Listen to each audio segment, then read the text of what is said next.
Cable network cable mafia वो mafia जिहड़ा प्रति दिन 3 करोड़ रुपया बादल बीजेपी की गवर्नमेंट वेले बठिंडे भेजदा सी ते कांग्रेस की सरकार वेले भेजदा पटियाले।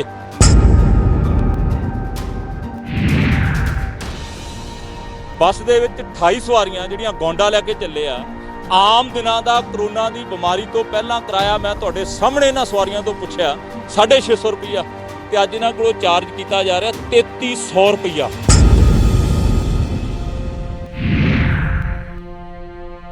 ਉਹ यार पिंड डुबदा जांदा ते गंजी नूं नहाउण दी पई है। लोग मरदे जा रहे हैं, लोग मर रहे हैं ते इदां दे बेईमान ट्रांसपोर्ट माफिया नूं गरीब लोगों नूं मातड़ लोगों नूं लुੱਟਣ दी पई हुई है। क्योंकि सरकार दे नाल इन्हां लोगों दी सिद्धी जिहड़ी हॉटलाइन दे उत्ते गल चलदी है।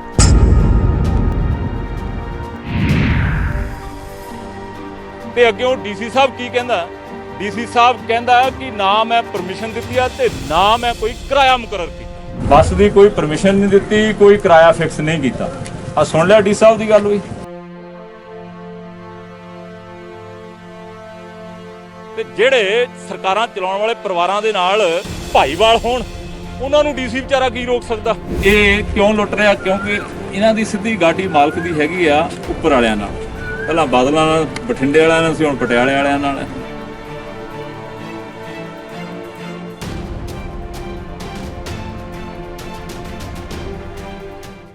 ਇਹ ਨੇ ਲੋਕ ਇਨਸਾਫ ਪਾਰਟੀ ਦੇ ਧਾਕੜ ਮੁਖੀ ਸਿਮਰਜੀਤ ਬੈਂਸ, ਜੋ ਇਸ ਵੇਲੇ ਕਰਫਿਊ ਤੇ ਕਰੋਨਾ ਵਾਇਰਸ ਦੇ ਚੱਲਦਿਆਂ ਵੀ ਮੈਦਾਨ 'ਚ ਡਟੇ ਹੋਏ ਨੇ। ਬੈਂਸ ਨੇ ਲੁਧਿਆਣਾ ਸ਼ਹਿਰ ਦੀ ਟਰਾਂਸਪੋਰਟ ਖਿਲਾਫ ਰੇਡ ਕਰਕੇ ਅਜਿਹੇ ਖੁਲਾਸੇ ਕੀਤੇ ਨੇ ਕਿ ਸ਼ਹਿਰ ਦਾ ਡੀਸੀ ਵੀ ਹੈਰਾਨ ਹੋ ਗਿਆ।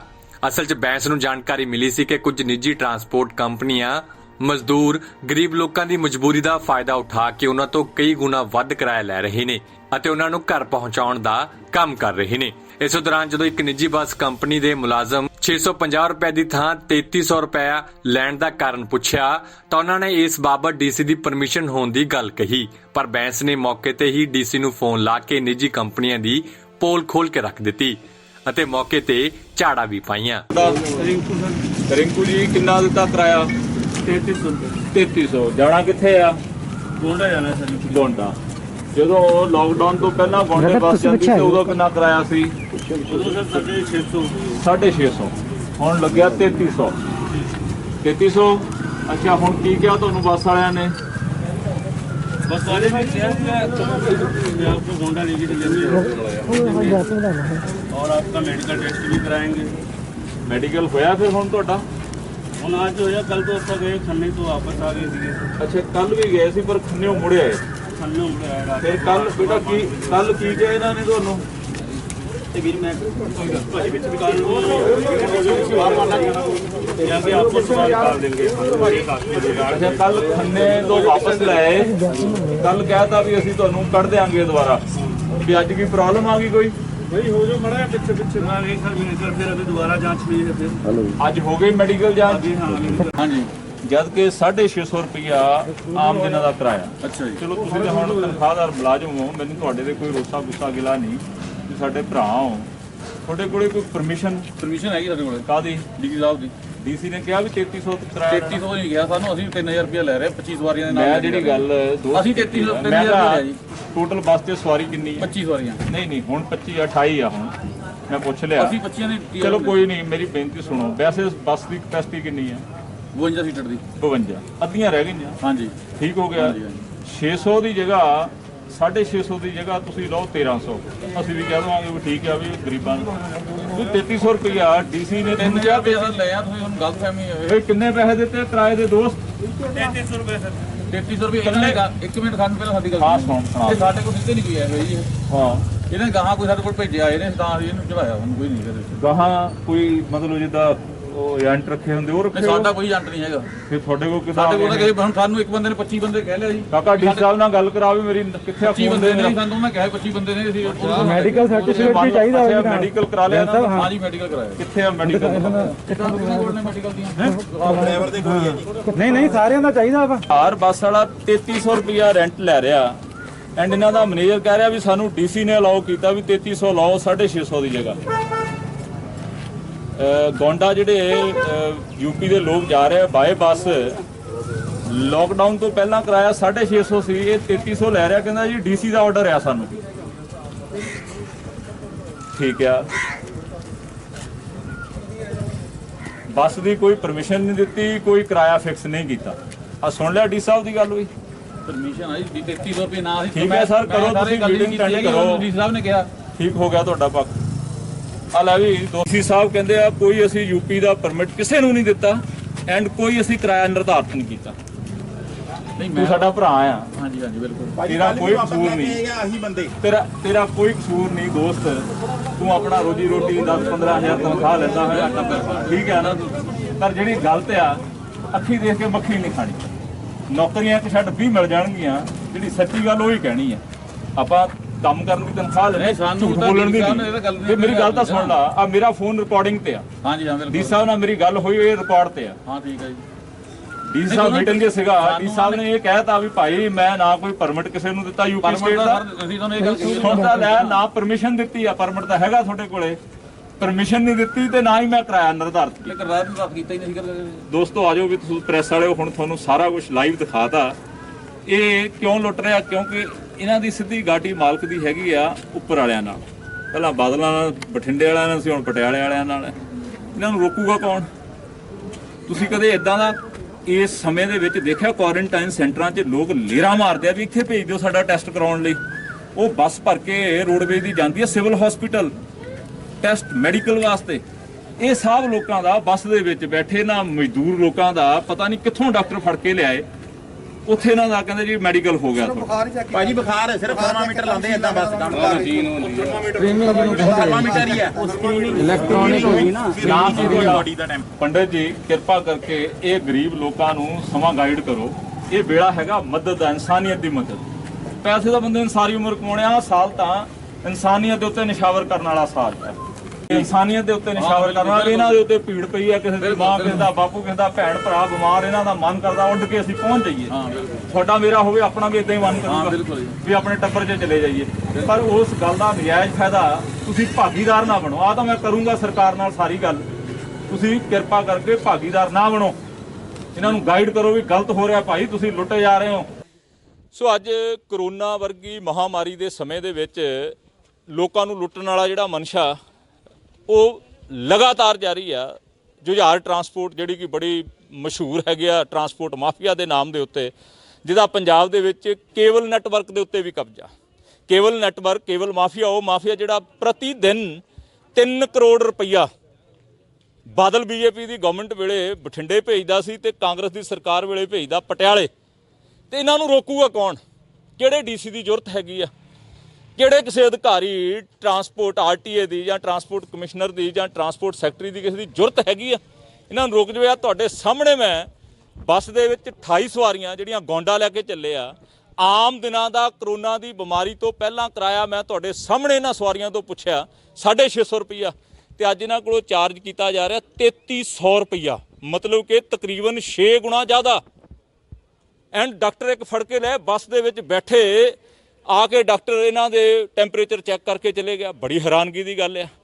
ਭਰੋਸੇਯੋਗ ਜਾਣਕਾਰ ਸੂਤਰ ਦੱਸਦੇ ਆ ਕਿ ਜੁਝਾਰ ਟਰਾਂਸਪੋਰਟ ਦੀਆਂ ਪੰਜਾਬ ਦੇ ਅੰਦਰ 1000 ਤੋਂ 1200 ਬੱਸਾਂ ਡੇਲੀ ਕੋਈ ਦਿੱਲੀ ਨੂੰ ਜਾ ਰਹੀ ਹੈ, ਕੋਈ ਗੋਂਡਾ ਨੂੰ ਜਾ ਰਹੀ, ਕੋਈ ਗੋਰਖਪੁਰ ਨੂੰ ਜਾ ਰਹੀ ਹੈ, ਕੋਈ ਪੀਲੀਭੀਤ, ਕੋਈ ਬਹਿਰਾਈਚ, ਕੋਈ ਹਿਮਾਚਲ ਪ੍ਰਦੇਸ਼ ਨੂੰ ਜਾ ਰਹੀ ਹੈ, ਕੋਈ ਰਾਜਸਥਾਨ ਨੂੰ ਜਾ ਰਹੀ ਹੈ। ਉਹ ਯਾਰ ਪਿੰਡ ਡੁੱਬਦਾ ਜਾਂਦਾ ਤੇ ਗੰਜੀ ਨੂੰ ਨਹਾਉਣ ਦੀ ਪਈ ਆ। ਲੋਕ ਮਰਦੇ ਜਾ ਰਹੇ ਆ, ਲੋਕ ਮਰ ਰਹੇ ਆ। ਤੇ ਇਦਾਂ ਦੇ ਬੇਈਮਾਨ ਟਰਾਂਸਪੋਰਟ ਮਾਫੀਆ ਨੂੰ, ਗਰੀਬ ਲੋਕਾਂ ਨੂੰ, ਮਾਤੜ ਲੋਕਾਂ ਨੂੰ ਲੁੱਟਣ ਦੀ ਪਈ ਹੋਈ ਆ। ਤੇ ਸਾਡੀ ਸਰਕਾਰ, ਕਿਉਂਕਿ ਸਰਕਾਰ ਦੇ ਨਾਲ ਇਹਨਾਂ ਲੋਕਾਂ ਦੀ ਸਿੱਧੀ ਜਿਹੜੀ ਹੌਟਲਾਈਨ ਦੇ ਉੱਤੇ ਗੱਲ ਚੱਲਦੀ ਆ, ਸਰਕਾਰ ਦੇ ਨਾਲ ਪੂਰੀ ਸੰਧੀ ਆ, ਸਰਕਾਰ ਦੇ ਨਾਲ ਪੂਰਾ ਮੇਲ ਮਿਲਾਪ ਆ। ਅੱਜ ਜੇ ਇਹਨਾਂ ਗਰੀਬਾਂ ਨੂੰ ਤੁਸੀਂ ਘਰੋਂ ਘਰੀ ਭੇਜਣਾ ਤੇ ਸਰਕਾਰ ਰੋਡਵੇਜ਼ ਦੀਆਂ ਬੱਸਾਂ ਵਿਹਲੀਆਂ ਖੜੀਆਂ, ਰੋਡਵੇਜ਼ ਦੀਆਂ ਬੱਸਾਂ ਚਾਲੂ ਕਰਕੇ ਕਿਸੇ ਨੇ ਯੂਪੀ ਦੇ ਬਹਿਰਾਈਚ 'ਚ ਜਾਣਾ, ਗੋਂਡਾ ਜਾਣਾ, ਸੁਜਾਨਪੁਰ ਜਾਣਾ, ਹਿਮਾਚਲ 'ਚ ਜਾਣਾ, ਰਾਜਸਥਾਨ, ਰੋਡਵੇਜ਼ ਦੀ ਬੱਸ ਭੇਜੇ। ਔਰ ਮੇਰੀ ਆ ਜਿੰਨੇ ਤੁਸੀਂ ਮਜ਼ਦੂਰ ਸਾਥੀ ਦੇਖਿਆ ਜਿਨ੍ਹਾਂ ਨੇ ਤੁਹਾਨੂੰ ਦੱਸਿਆ ਕਿ ਅਸੀਂ 3300 ਰੁਪਈਆ ਗੋਂਡਾ ਦੀ ਟਿਕਟ, ਜਿਹੜੀ ਕਿ 650 ਰੁਪਈਆ ਆਮ ਦਿਨਾਂ ਦਾ ਕਿਰਾਇਆ ਸੀ। ਸੋ ਮੇਰੀ ਇਹਨਾਂ ਦੋਸਤਾਂ ਨੂੰ ਵੀ ਅਪੀਲ ਹੈ ਕਿ ਜਿਨ੍ਹਾਂ ਦੇ ਕੋਲੇ ਹੈਗੀ ਕੋਈ ਐਮਰਜੈਂਸੀ, ਜਿਨ੍ਹਾਂ ਨੂੰ ਤੁਰੰਤ ਪਿੰਡ ਜਾਣ ਦੀ ਜ਼ਰੂਰਤ ਹੈ, ਉਹ ਮੈਨੂੰ ਦੱਸ ਦੇਣ। ਮੈਂ ਜ਼ਿਲ੍ਹਾ ਪ੍ਰਸ਼ਾਸਨ ਨੂੰ ਬੇਨਤੀ ਕਰਕੇ ਇਹਨਾਂ ਨੂੰ ਐਮਰਜੈਂਸੀ ਰੇਲ ਜਿਹੜੀ ਹਰ ਤੀਜੇ ਦਿਨ ਗੌਂਡਾ ਅੱਜ ਗਈ ਹੈ ਤੇ ਤੀਸਰੇ ਦਿਨ ਨੂੰ ਫੇਰ ਜਾਣੀ ਆ। ਰੇਲ ਦਾ ਬੰਦੋਬਸਤ ਕਰਾ ਦੂੰਗਾ। ਇਹਨਾਂ ਦੇ ਮੈਨੇਜਰ ਜੁਝਾਰ ਵਾਲਿਆਂ ਦੇ ਸ਼੍ਰੀ ਰੂਪ ਚੰਦ ਸ਼ਰਮਾ ਜੀ ਨੇ ਦੱਸਿਆ ਕਿ ਸਾਨੂੰ ਡੀਸੀ ਨੇ ਪਰਮਿਸ਼ਨ ਦੇਤੀ। ਮੈਂ ਤੁਹਾਡੇ ਸਾਹਮਣੇ ਡੀਸੀ ਲੁਧਿਆਣਾ ਨਾਲ ਗੱਲ ਕੀਤੀ ਵੀ ਡੀ ਸਾਹਿਬ ਤੁਸੀਂ ਜੁਝਾਰ ਨੂੰ ਪਰਮਿਸ਼ਨ ਦਿੱਤੀ ਆ 3300 ਰੁਪਇਆ ਕਿਰਾਇਆ ਤੇ ਯੂਪੀ ਜਾਣ ਦੀ, ਤੇ ਅੱਗੇ ਉਹ ਡੀਸੀ ਸਾਹਿਬ ਕੀ ਕਹਿੰਦਾ, ਡੀਸੀ ਸਾਹਿਬ ਕਹਿੰਦਾ ਕਿ ਨਾ ਮੈਂ ਪਰਮਿਸ਼ਨ ਦਿੱਤੀ ਆ ਤੇ ਨਾ ਮੈਂ ਕੋਈ ਕਿਰਾਇਆ ਮੁਕਰਰ ਕੀਤਾ। ਇਹ ਤੁਹਾਡੇ ਸਾਹਮਣੇ ਦੀਆਂ ਗੱਲਾਂ ਨੇ। ਅਫਸੋਸ ਹੈ ਦੋਸਤੋ, ਇੱਕ ਪਾਸੇ ਮਹੱਤਵ ਲੋਕ ਲੁੱਟੇ ਜਾ ਰਹੇ ਤੇ ਦੂਜੇ ਪਾਸੇ ਮੈਂ ਮੁੱਖ ਮੰਤਰੀ ਦੇ ਸਪੈਸ਼ਲ ਸੈਕਟਰੀ ਸੁਰੇਸ਼ ਜੀ ਨਾਲ ਗੱਲ ਕਰਕੇ ਹਟਿਆ, ਮੈਸੇਜ ਕੀਤਾ ਕਿਸਾਨ ਲੁੱਟਿਆ ਜਾ ਰਿਹਾ। 45 ਰੁਪਏ ਕਿਲੋ ਬੀਜ ਝੋਨੇ ਦਾ ਸੀ ਅੱਜ ਤੋਂ 10-12 ਦਿਨ ਪਹਿਲਾਂ, ਤੇ ਅੱਜ ਕਿਸੇ ਦੁਕਾਨ ਤੇ ਚਲੇ ਜਾਓ ਅੱਜ 150 ਰੁਪਏ ਕਿਲੋ ਝੋਨੇ ਦਾ ਬੀਜ ਮਿਲ ਰਿਹਾ। ਤੇ ਸਰਕਾਰ ਕਿੱਥੇ ਹੈਗੀ ਆ, ਸਿਸਟਮ ਕਿੱਥੇ ਹੈਗਾ? ਕਿਸਾਨ ਲੁੱਟ ਹੋ ਰਿਹਾ, ਗਰੀਬ ਲੁੱਟ ਹੋ ਰਿਹਾ, ਤੇ ਸਰਕਾਰ ਕਹਿੰਦੀ ਅਸੀਂ ਇਹਨਾਂ ਨੂੰ ਰਾਸ਼ਨ ਦੀ ਕਿੱਟ 500 ਰੁਪਏ ਦੀ ਦੇਤੀ ਤੇ ਮੁੜ ਕੇ ਮਹੀਨਾ 2 ਮਹੀਨੇ ਸਾਡੇ ਵੱਲ ਝਾਕੋ ਨਾ। ਸੋ ਮੈਂ ਸਰਕਾਰ ਨੂੰ ਬੇਨਤੀ ਕਰੂੰਗਾ ਕਿ ਤੁਰੰਤ ਸਖਤ ਕਾਰਵਾਈ ਕਰਦੇ ਹੋਏ ਟਰਾਂਸਪੋਰਟ ਮਾਫੀਆ ਨੂੰ ਨਕੇਲ ਪਾਈ ਜਾਵੇ, ਤੇ ਜਿਹੜੇ ਸਾਡੇ ਮਜ਼ਦੂਰ ਸਾਥੀ ਜਾਂ ਮਾਤੜ ਲੋਕ ਦੂਜੀਆਂ ਸਟੇਟਾਂ ਤੋਂ ਇੱਥੇ ਆਏ ਹੋਏ ਆ ਜਿਨ੍ਹਾਂ ਦਾ ਮਨ ਕਰਦਾ ਕਿ ਅਸੀਂ ਆਪਣੇ ਪਰਿਵਾਰਾਂ ਦੇ ਵਿੱਚ ਜਾ ਕੇ ਆਪਣੇ ਭੈਣ ਭਰਾਵਾਂ ਤੇ ਮਾਂ-ਬਾਪ ਨੂੰ ਮਿਲੀਏ, ਉਹਨਾਂ ਦੇ ਜਾਣ ਦਾ ਬੰਦੋਬਸਤ ਪੰਜਾਬ ਰੋਡਵੇਜ਼ ਦੀਆਂ ਜਿਹੜੀਆਂ ਬੱਸਾਂ ਬੰਦ ਖੜੀਆਂ ਨੇ ਉਹਨਾਂ ਦੇ ਵਿੱਚ ਕਰੇ। ਟ੍ਰੇਨਾਂ ਕੇਂਦਰ ਸਰਕਾਰ ਨੇ ਦਿੱਤੀਆਂ ਨੇ, ਸਟੇਟ ਦੇ ਕੋਲੇ ਆਪਣੀ ਪੈਸੇਂਜਰ ਟਰਾਂਸਪੋਰਟ ਆ, ਉਸ ਟਰਾਂਸਪੋਰਟ ਦਾ ਉਪਯੋਗ ਕਰਕੇ ਇਹਨਾਂ ਗਰੀਬਾਂ ਦੀ ਜਿਹੜੀ ਬੇਈਮਾਨ ਟਰਾਂਸਪੋਰਟ ਮਾਫੀਆ ਛਿੱਲ ਲਾ ਰਿਹਾ, ਇਹ ਛਿੱਲ ਤੁਰੰਤ ਬੰਦ ਕਰਕੇ ਰੋਡਵੇਜ਼ ਦੀਆਂ ਬੱਸਾਂ ਦਾ ਇੰਤਜ਼ਾਮ ਕੀਤਾ ਜਾਵੇ। ਡੀਸੀ ਸਾਹਿਬ ਸੀਗੇ ਇੱਕ ਮੀਟਿੰਗ ਦੇ ਵਿੱਚ, ਮੈਂ ਉਹਨਾਂ ਨੂੰ ਕਿਹਾ ਕਿ ਮੇਰਾ ਬੜਾ ਐਮਰਜੈਂਸੀ ਗੱਲ ਆ, ਤੁਸੀਂ ਮੇਰੀ ਗੱਲ ਸੁਣ ਲਓ, ਮੈਨੂੰ 2 ਗੱਲਾਂ ਦਾ ਜਵਾਬ ਦੇ ਦਿਓ। ਜੁਝਾਰ ਟਰਾਂਸਪੋਰਟ ਵਾਲਾ 3300 ਰੁਪਇਆ ਪ੍ਰਤੀ ਸਵਾਰੀ ਗੌਂਡਾ ਦਾ ਕਿਰਾਇਆ ਲੈ ਰਿਹਾ, ਕੀ ਤੁਸੀਂ ਨਿਰਧਾਰਿਤ ਕੀਤਾ? ਮੈਨੇਜਰ ਸਾਹਿਬ ਨੇ ਕਿਹਾ ਵੀ ਡੀਸੀ ਨੇ ਸਾਨੂੰ ਇਹ ਕਿਰਾਇਆ ਫਿਕਸ ਕਰਕੇ ਦਿੱਤਾ। ਉਹ ਕਹਿੰਦੇ ਨਹੀਂ ਜੀ, ਕਹਿੰਦੇ ਕਿਰਾਇਆ ਨਿਰਧਾਰਿਤ ਕਰਨਾ ਬੜੀ ਦੂਰ ਦੀ ਗੱਲ, ਅਸੀਂ ਤਾਂ ਪਰਮਿਸ਼ਨ ਹੀ ਨਹੀਂ ਦਿੱਤੀ ਯੂਪੀ ਜਾਂ ਕਿਸੇ ਹੋਰ ਸਟੇਟ ਦੇ ਵਿੱਚ ਕਿਸੇ ਪ੍ਰਾਈਵੇਟ ਟਰਾਂਸਪੋਰਟ ਬੱਸਾਂ ਦੇ ਮਾਲਕ ਨੂੰ ਕਿ ਉੱਥੇ ਜਾਵੇ। ਸੋ ਇਹ ਡੀਸੀ ਸਾਹਿਬ ਮੀਟਿੰਗ ਦੇ ਵਿੱਚ ਸੀ, ਪਰ ਇਹ ਡੀਸੀ ਦੇ ਕਰਨ ਵਾਲਾ ਦੋਸਤੋ ਕੰਮ ਨਹੀਂ। ਮੈਂ ਪਹਿਲਾਂ ਕਹਿ ਕੇ ਹਟਾਂ ਕਿ 3 ਕਰੋੜ ਰੁਪਈਆ ਕੇਬਲ ਮਾਫੀਆ ਦੇ ਵਿੱਚੋਂ ਬਾਦਲਾਂ ਦੀ ਸਰਕਾਰ ਵੇਲੇ ਬਠਿੰਡੇ ਜਾਂਦਾ ਸੀ ਰੋਜ਼ ਦਾ, ਤੇ ਉਹੀ 3 ਕਰੋੜ ਰੁਪਈਆ ਰੋਜ਼ ਦਾ ਸਰਕਾਰ ਬਦਲੀ ਹੋਣ ਤੋਂ ਬਾਅਦ ਪਟਿਆਲੇ ਜਾ ਰਿਹਾ। ਤੇ ਜਿਹੜੇ ਸਰਕਾਰਾਂ ਚਲਾਉਣ ਵਾਲੇ ਪਰਿਵਾਰਾਂ ਦੇ ਨਾਲ ਭਾਈਵਾਲ ਹੋਣ, ਉਹਨਾਂ ਨੂੰ ਡੀਸੀ ਵਿਚਾਰਾ ਕੀ ਰੋਕ ਸਕਦਾ? ਉਹਨਾਂ ਨੂੰ ਟਰਾਂਸਪੋਰਟ ਵਿੰਗ ਜਾਂ ਪੁਲਿਸ ਕੀ ਰੋਕ ਸਕਦੀ ਹੈ? ਮੈਂ ਇਹ ਐਕਸਪੋਜ਼ਰ ਕੀਤਾ ਇਸ ਕਰਕੇ ਤਾਂ ਕਿ ਇਹਨਾਂ ਦੀਆਂ ਕਾਲੀਆਂ ਕਰਤੂਤਾਂ ਜਗਜ਼ਾਰ ਹੋ ਜਾਣ। ਉਧਰ ਜਦੋਂ ਆਪਣੇ ਨਾਲ ਹੋਈ ਧੋਖਾਧੜੀ ਦਾ ਮਜਬੂਰ ਲੋਕਾਂ ਨੂੰ ਪਤਾ ਲੱਗਿਆ ਤਾਂ ਉਹਨਾਂ ਨੇ ਮੌਕੇ ਤੇ ਹੀ ਆਪਣੇ ਪੈਸੇ ਜੋ ਉਹਨਾਂ ਤੋਂ ਵੱਧ ਲਏ ਗਏ ਸਨ ਵਾਪਸ ਮੰਗਣੇ ਸ਼ੁਰੂ ਕਰ ਦਿੱਤੇ। हम जा रहे थे जुझार कंपनी की जो बस है, वहाँ पे हमने 3300 रुपये वो पहले हमने वहाँ पर किराया दिया। जो बस लगाई गई हमारे यहाँ श्यामनगर सामने, और मैंने उनको 3300 रुपये प्रोवाइड कराया। पहले किराया कितना था लॉकडाउन से? 650 रुपये किराया था इससे पहले। और हमारे यूपी के बहुत सारे लोग ऐसे हैं जो हमारे गोंडा निवासी हैं, वो सारे यहाँ भटक रहे हैं। उनके लिए यहाँ पर कोई कानूनी व्यवस्था भी है, अगर रेल प्रशासन भी अगर व्यवस्था कर रही है तो उसमें काफ़ी लोगों को हमारे इस सुविधा का लाभ नहीं मिल पा रहा है। मेडिकल कहाँ कराया गया? मेडिकल यही बस के अंदर स्क्रीनिंग हुई, एक डॉक्टर सिर्फ टेम्परेचर चेक किया गया। उसके बाद उन्होंने कहा मेडिकल की रिपोर्ट आने तक आप वेट करो यहाँ पर। कितने सवारी ले जाने की बात हुई थी? 26 सवारी की बात पहले इन्होंने कहा था। कल के डेट में जो इन्होंने बात किया, हम लोगों को खन्ने से वापस लेके आए। इन्होंने कहा कि हम आपको 26 बंदे से ज़्यादा नहीं लेके जाएंगे, जो अगर 27 हो जाते हैं तो हमको वहाँ रास्ते में उतार देंगे। इन्होंने रास्ते में उतारने की बात कही। 26 बंदे, एक बंदा एक्स्ट्रा था, उसको इन्होंने उतार दिया। और फिर अभी जो है आज की डेट में जो बातचीत हुई है, अब आपके आगे क्या मांग है? अब हमारे पैसे लिए गए हैं 3300 रुपये, हमारे मजदूर, हमारे भाई सहयोगियों के साथ से, वो पैसे हमें वापस चाहिए। और हमारे जो मजदूर भाई हैं इनके लिए उचित व्यवस्था खाने पीने की होनी चाहिए, और इन लोगों को उचित किराए के साथ में कार्रवाई की मांग भी करते हो जो इस तरह से लूट रही है? बिल्कुल सर, मैं इसके लिए चाहता हूं कि हमारे मजदूर वर्ग के लोग बहुत सारी संख्या में, जो करीबन पंजाब में 5 लाख के करीब में हमारे मजदूर भाई यहाँ पे फंसे हुए हैं, मैं उनके लिए यही चाहूँगा कि वो सारे बंदे हमारे, उनको सही उचित व्यवस्था मिले। स्लिप भी काटी गई थी जो जब स्लिप काटी गई थी, कोई रसीद दी थी आपको? कोई रसीद नहीं दी गई। एक छोटी सी पैड रखा था उन्होंने, उस पैड में सिर्फ लगाया गया नाम, और नाम इन्होंने आधार कार्ड इनको मैंने प्रोवाइड कराया था। संडे को ही इन्होंने जाने की बात की थी हमारे साथ में, और इन्होंने सोमवार फिर टाल दिया, आज मंगलवार हो गया।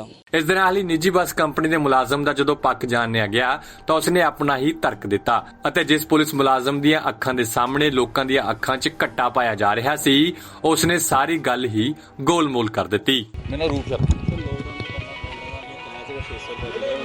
3300 लिखा यार 3300 ਹੀ ਲੈ ਨਹੀਂ ਰਹੇ ਸੀ, 3000 ਰੁਪਇਆ ਲੈਂਦੇ ਆ, ਉਹ ਵੀ 25 ਸਵਾਰੀਆਂ ਨਾਲ ਉਹਦਾ ਖਰਚਾ ਹੀ ਪੂਰਾ ਹੋ ਰਿਹਾ। ਤੇ ਤੁਹਾਡਾ ਵੀ ਪਰਮਿਟ ਵੀ ਹੈ ਸਾਨੂੰ ਸਰਕਾਰ ਨੇ ਅਥਾਰਟੀ ਦਿੱਤੀ ਹੈ ਜੀ, ਸਾਨੂੰ ਡੀਸੀ ਸਾਹਿਬ ਨੇ ਅਥਾਰਟੀ ਦਿੱਤੀ ਹੈ ਬਈ ਮਜ਼ਦੂਰਾਂ ਨੂੰ ਲਾਉਣ ਵਾਸਤੇ ਸਾਨੂੰ ਸਰਕਾਰ ਵੱਲੋਂ ਹੀ ਹੋਇਆ ਸੀ, ਆਪਣੇ ਮਾਤਾ ਲੈ ਨਹੀਂ ਜਾਏ। ਤੇ ਕਿ ਸਾਡੀ ਇਸ ਨਾਲ ਗੱਲ ਡੀਸੀ ਨਾਲ ਗੱਲ ਇਹ ਦੇਖੋ ਜੀ, ਇਹ ਮੌਜੂਦਾ ਮੇਰੇ ਹੁਣ ਇਹਨਾਂ ਨਾਲ ਗੱਲ ਹੋਈ ਸੀ, ਮੈਂ ਤਾਂ ਕਹਿ ਨਹੀਂ ਸਕਦਾ। ਇਹ ਤਾਂ ਹੁਣ ਮੈਨੂੰ ਕਹਿ ਰਹੇ ਨੇ ਵੀ ਤੁਸੀਂ ਕਿਹਾ ਵੀ 3300 ਰੁਪਏ ਲੈਣੇ, ਸਾਨੂੰ ਡੀਸੀ ਨੇ ਕਿਹਾ, ਸਾਨੂੰ ਤਾਂ ਡੀਸੀ ਨੇ ਕੋਈ ਨਿਰਧਾਰਤ ਨਹੀਂ ਕੀਤਾ ਸਾਡੇ ਨਾਲ। ਜਿਹੜੇ ਪੰਜਾਬ ਸਰਕਾਰ ਦੇ ਗਾਈਡਲਾਈਨਸ ਹੈ ਕਿ ਕਿਸ ਤਰ੍ਹਾਂ ਤੁਸੀਂ ਲੱਗੇ ਨੇ ਪ੍ਰਵਾਸੀ ਨੂੰ ਹਾਂ ਅਸੀਂ ਸਕੈਨ ਕੀਤੀ ਜਾਂਦੀ ਆ, ਡਾਕਟਰਾਂ ਦੇ ਲੈ ਕੇ ਸਰਟੀਫਿਕੇਟ ਲੈ ਕੇ ਅਸੀਂ ਉੱਦਾਂ ਲੈ ਕੇ ਜਾ ਰਹੇ ਹਾਂ। ਤੇ ਦੂਜੀ ਗੱਲ ਆ, ਅਸੀਂ ਡਿਸਟੈਂਸ ਬਣਾ ਕੇ ਹੀ ਗੱਡੀਆਂ ਵਿੱਚ ਲੈ ਕੇ ਜਾ ਰਹੇ ਹਾਂ। 25 ਸਵਾਰੀ ਤੁਸੀਂ ਲੈ ਕੇ ਨਹੀਂ ਜਾ ਰਹੇ। ਤੁਹਾਡੇ ਕੋਲ ਕਿਰਾਇਆ ਕਿੰਨਾ ਲਿੱਤਾ ਗਿਆ, ਕਿੰਨਾ ਕਿਰਾਇਆ ਲਿੱਤਾ ਗਿਆ? ਅਸੀਂ 3000 ਰੁਪਏ ਲਿਆ। ਵੈਸੇ ਕਿੰਨਾ ਕਿਰਾਇਆ ਸੀਗਾ ਲੋਕਡਾਊਨ ਤੋਂ ਪਹਿਲਾਂ? ਉਹਦੇ ਬਾਰੇ ਮੈਨੂੰ ਨੌਲੇਜ, ਕਿਉਂਕਿ ਸਾਡੀ ਗੱਡੀਆਂ ਸਾਨੂੰ ਤਾਂ ਦੇਖੋ ਜੀ ਰੂਟ ਦੇ ਉੱਤੇ ਗੱਡੀਆਂ ਚੱਲਦੀਆਂ ਨੇ, ਕੋਈ ਸਾਡੀਆਂ ਗੱਡੀਆਂ ਟੂਰਿਸਟ ਤਾਂ ਹੈ ਨਹੀਂ ਗੀਆਂ ਨਾ, ਸਾਡੇ ਕੋਈ ਬਾਹਰ ਸਟੇਟ ਤੋਂ ਜਾ ਰਹੀ ਹੈ। ਇਹ ਤਾਂ ਸਾਨੂੰ ਗੋਂਡਾ ਹਜੇ ਚੱਲ ਵੀ ਗਈ, ਪਹੁੰਚ ਗਈ ਕੋਈ? ਨਹੀਂ ਹਜੇ ਨਹੀਂ ਗਈ, ਇਹ ਅਸੀਂ ਜਾਣੀ ਸੀਗੀ। ਇਹ ਸਾਨੂੰ ਇਹ ਤਾਂ ਡੀਸੀ ਸਾਨੂੰ ਬੁਲਾਇਆ, ਜਿਹੜੇ ਇੰਨੇ ਲੋਕ ਤੁਰੇ ਫਿਰ ਰਹੇ ਨੇ, ਪਬਲਿਕ ਤੁਰੀ ਫਿਰੀ ਆ, ਉਹਨਾਂ ਦੇ ਲਈ ਆ ਇਹ। ਕਿਹੜੀ ਕੰਪਨੀ ਹੈ ਤੁਹਾਡੀ ਤੇ ਤੁਸੀਂ ਕੀ ਹੈ ਉੱਥੇ? ਮੈਂ ਤਾਂ ਇੱਕ ਮੁਲਾਜ਼ਮ ਹੀ ਹਾਂ ਉਹਨਾਂ ਦਾ। ਹਾਂ ਜੁਝਾਰ ਬਸ ਕੋਈ ਨਹੀਂ। ਤੁਸੀਂ ਮੈਡੀਕਲ ਕਰਵਾ ਰਹੇ ਹੋ? ਹਾਂ ਹਾਂ ਮੈਡੀਕਲ ਕਰਾ ਕੇ ਜਾ ਰਹੀ ਹੈ ਗੱਡੀ, ਜੋ ਪੈਸੇਂਜਰ ਯਾਰ ਮੈਡੀਕਲ ਕਰਾ ਕੇ ਜਾ ਰਹੇ ਹਾਂ, ਉਹਨਾਂ ਕੋਲ ਅਸੀਂ ਡਾਕਟਰ ਤੋਂ ਕਰਾ ਰਹੇ ਹਾਂ। ਜੋ ਸਾਨੂੰ ਸਰਕਾਰ ਨੇ ਨਿਰਧਾਰਿਤ ਕੀਤਾ, ਜੋ ਡਾਕਟਰ ਸਰਕਾਰ ਨੇ ਨਿਰਧਾਰਿਤ ਕੀਤਾ ਇਸ ਲਈ ਉਦੋਂ ਹੀ ਕਰਾ ਰਹੇ ਹਾਂ, ਕੋਈ ਥੋੜਾ ਲੈ ਕੇ ਜਾ ਰਹੇ ਹਾਂ।